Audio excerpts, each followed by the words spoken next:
하나님의 말씀입니다. 그리스도님 찬미합니다. 참 예수님, 네, 잘 지내셨죠? 네, 모든 분들 반갑습니다. 자, 네, 이 8월이 지나가고 나서 9월이 되면서 비가 막 쏟아지기 시작했습니다. 그러면서 마치 이 비가 여름날의 더위를 다 가져간 듯한 그런 착각을 일으킬 만큼 매우 선선해진 오늘인 것 같습니다. 이제 슬슬 여름 이불이 아니라 또 이 좀 두툼한 겨울 이불로 바꿔야 될 때가 되지 않았나 싶은 생각이 들 정도로 새벽에는 많이 추운 것 같은데요. 여러분들 다 편안하게 잘 주무셨는지 모르겠습니다. 오늘 복음은 이 루카 복음의 내용이 나옵니다. 내용적으로는 시몬을 부르시는 이 소명 사화입니다. 상황을 먼저 머릿속으로 좀 그려보시면 좋겠는데요. 한번 그려보시기 바랍니다. 제가 쭉 설명을 드릴 텐데, 이 수많은 군중들이 예수님을 둘러싸면서 겟네사렛 호수 근처에 있습니다.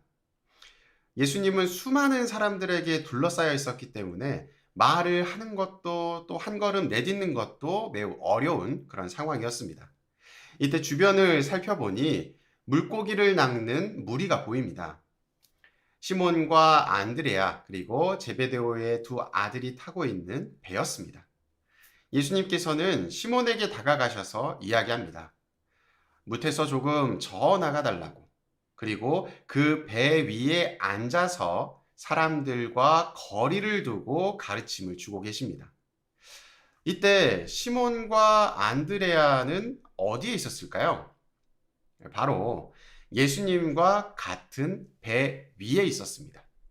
그리고 가장 가까이에서 예수님의 가르침을 듣고 있었겠죠. 이후에 사람들에게 가르침을 끝낸 예수님은 이상한 말씀을 하십니다.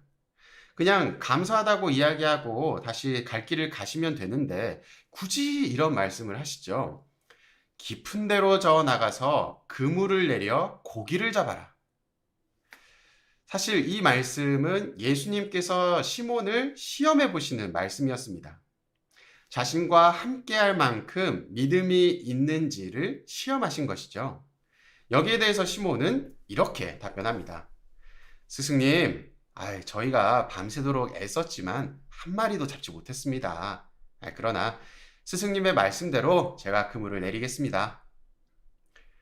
여기서 우리가 집중해야 되는 부분은 이 두 부분입니다. 첫 번째는 스승님이라는 호칭입니다. 스승님이라는 호칭은 이미 상대방에 대한 신뢰를 바탕에 두고 있는 것이죠. 시몬은 언제 예수님에게 신뢰를 쌓았을까요? 바로 배 위에서 전해들은 예수님의 가르침을 통해서 이미 그분의 제자가 되었던 것입니다. 예수님에게 마음이 뺏긴 것이죠. 또한 그 믿음을 바탕으로 그물을 내리는 행위를 합니다. 시몬은 이야기합니다. 밤새도록 애썼다고. 평생을 고기만 잡았던 베테랑이 물고기를 낚아본 적도 없어 보이는 예수님의 말씀을 그대로 따르는 것입니다. 그물을 내린다는 것은 어떤 일이죠? 굉장히 귀찮은 일입니다. 우리가 알고 있는 이런 낚싯대로 낚시를 하는 게 아니에요. 무겁고 큰 그물을 내리는 작업은 한순간에 끝나는 일이 아닙니다.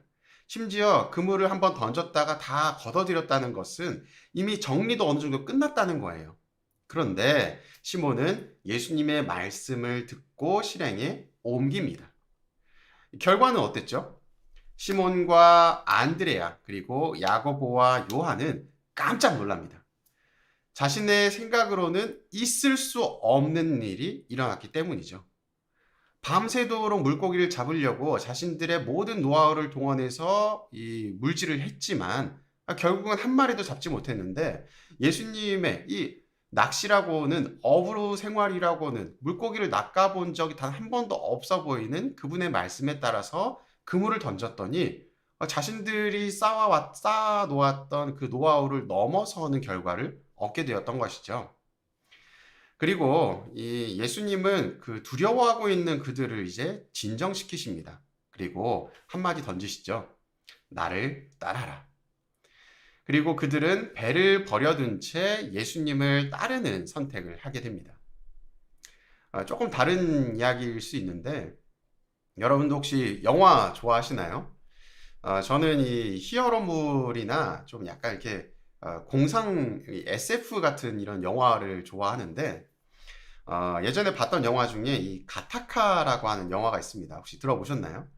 아시는 분들도 계실 텐데 내용을 좀 짧게 설명을 드리면 이런 내용입니다.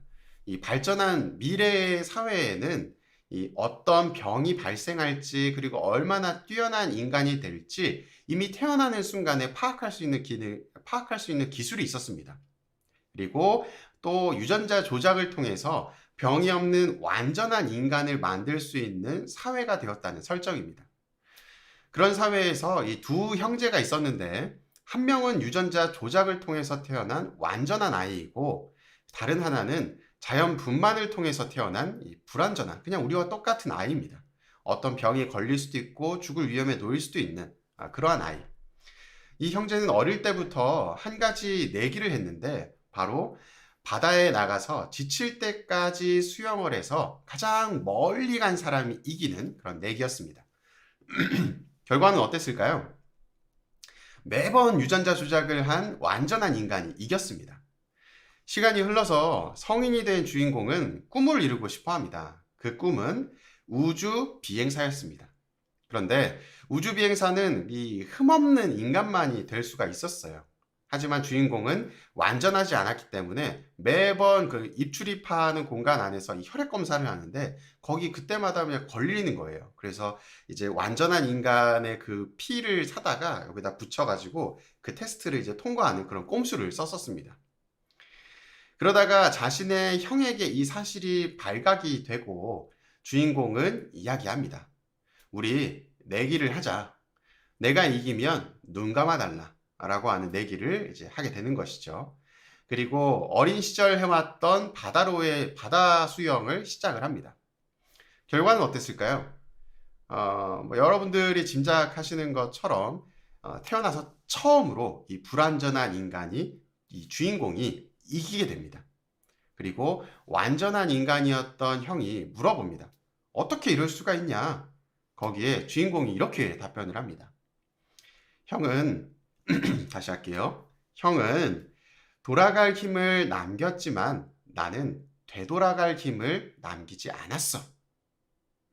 그 모든 순간에 자신의 한계를 뛰어넘기 위해 최선의 노력을 했던 것이죠. 이것이 어찌 보면 인간의 한계를 극복하고 가능성을 여는 힘이 아닌가 싶습니다. 여러분들 그 갑각류 좋아하시나요? 갑각류, 대게, 킹크랩 이런 것들. 갑각류는 겉이 딱딱한 껍질로 구성이 되어 있습니다. 그래서 외부로부터의 공격이나 상처로부터 안전하게 보호받습니다. 그러나 그 껍질 때문에 성장하지 못하고 정체되어 있습니다. 갑각류가 성장할 때는 탈피를 통해서 껍질의 보호를 받지 못하는 상황일 때 성장합니다.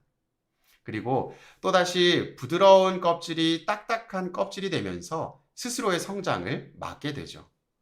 그래서 갑각류들은 탈피만 한다면 무한히 이제 살게 된다, 영원한 생명을 살게 된다라고 하는데 나중에는 이 탈피할 힘이 없어서 죽게 된다라고 이야기를 하죠.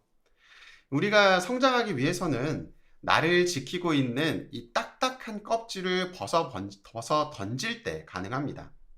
그리고 나의 모든 것을 투신할 때 가능합니다. 영화의 주인공처럼 갑각류의 탈피처럼 오늘 시몬은 자신이 정해놓은 한계를 벗어 던졌기 때문에 교회의 반석이 될 수 있었습니다. 한계는 스스로가 만드는 것입니다. 여러분의 삶이 성장하기 위해서는 나를 둘러싸고 있는 껍질을 벗어 던지고 스스로의 한계를 극복해야 합니다. 사랑합니다.